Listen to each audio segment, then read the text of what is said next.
Hey, Zeb Beck here.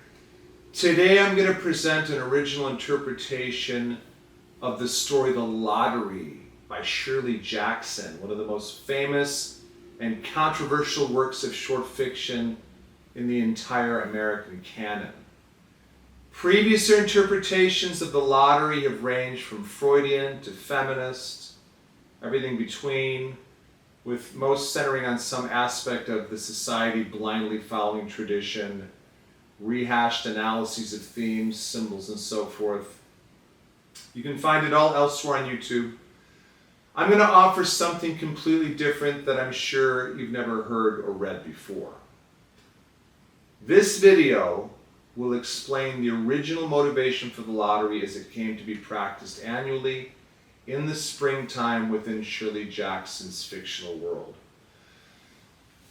I want to start by saying there's a somewhat confused explanation out there that the lottery was intended to produce a bountiful harvest. As the text states, quote, "Lottery in June, corn be heavy soon," end quote. This is far more likely to be just a folksy adage that developed over generations and has no direct link to the lottery's originally intended purpose. At the very least, we know logically there's no way a lottery of this sort could have affected crops. It's clearly just a superstition that developed and held over time as the original purpose for the lottery was perhaps lost along with much of the ritual. Now, if you haven't already done so, please read this story or watch a video production of the lottery. There's a couple good ones on YouTube, or you won't be able to make any sense of the explanation that follows. If you have a memory of the story from having read it in high school or college, that's sufficient.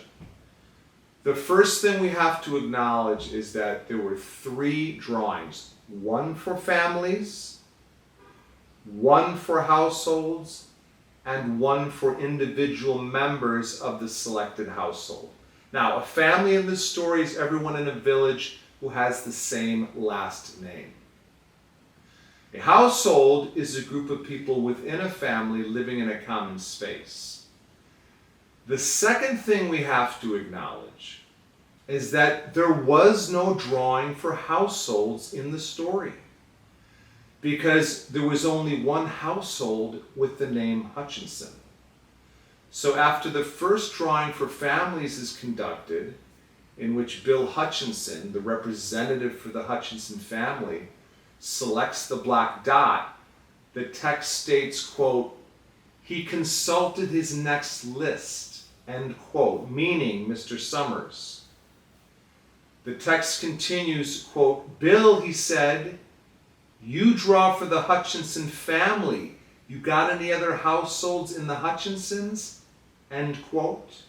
It's at this time that Tessie Hutchinson protests that her adult daughter, who is married into another family with a different last name, right, should, quote, "take her chance," end quote. But the main point is that despite Tessie's protestations, there's only one Hutchinson household in the Hutchinson family, and Bill admits to this. Summers then says, quote, "Then as far as drawing for families is concerned, it's you. And as far as drawing for households is concerned, that's you too, right?" "Right," Bill Hutchinson said, end quote. Now, if you look at this graphic, I've depicted 2 hypothetical families, family A and family B. These families do not exist in the lottery story as it was written, but they could have existed in this world. Looking at family A here, we have one household and one single member of that household. Now, is this possible? Sure, this could be an only child whose parents died, and this individual never married or had children, so they remain the only individual in the community with this last name.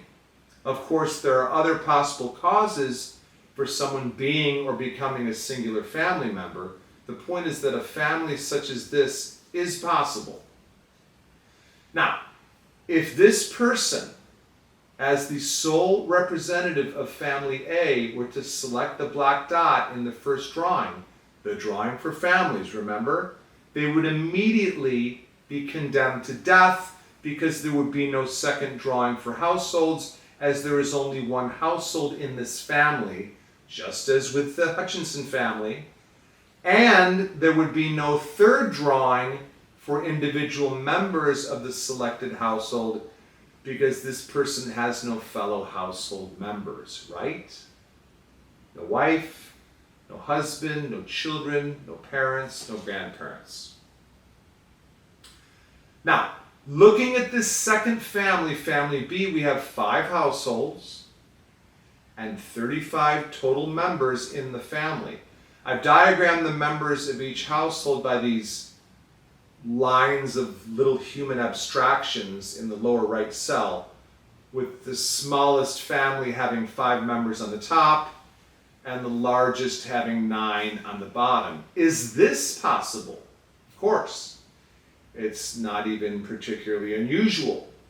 Now, is this family were to choose the black dot in the first drawing, the drawing for families, there would be only a 20% chance that any one of the included households would be selected in the second drawing, the drawing for households. And projecting to the third drawing for members of the selected household, a less than 3% chance that any individual member of this family would die. The question now is, which family would you want to belong to? I'll give you a second to pause the video and make your decision. It may not even take that long.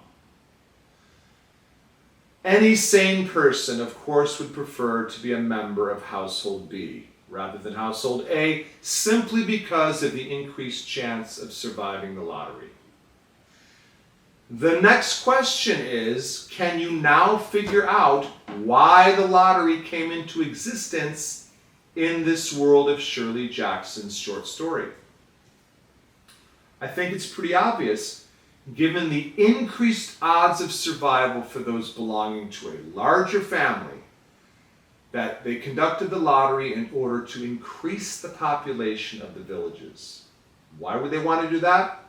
Strength in numbers. The larger the community, the greater chance the community survives from one generation to the next. Cohesiveness.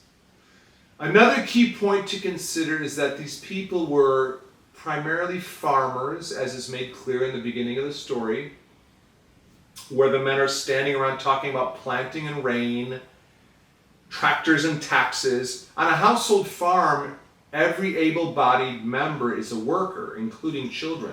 So if your household is small and a member suddenly dies, your workforce has become seriously reduced and your farm is most likely to suffer as a result. If you have a larger household and thus a larger workforce, your household is better suited to absorb the impact of a single household member's sudden death. That's my explanation for Shirley Jackson's short story, The Lottery. This is the novel that I wrote, The Melancholy Strumpet Master, ravely reviewed, I should add. Now available on Amazon in Kindle and print formats. There's a link to purchase in the description below. Please like this video and subscribe, as I'll have more original interpretations of literature to come. All my interpretations are original, exciting, and new. Thank you and happy reading.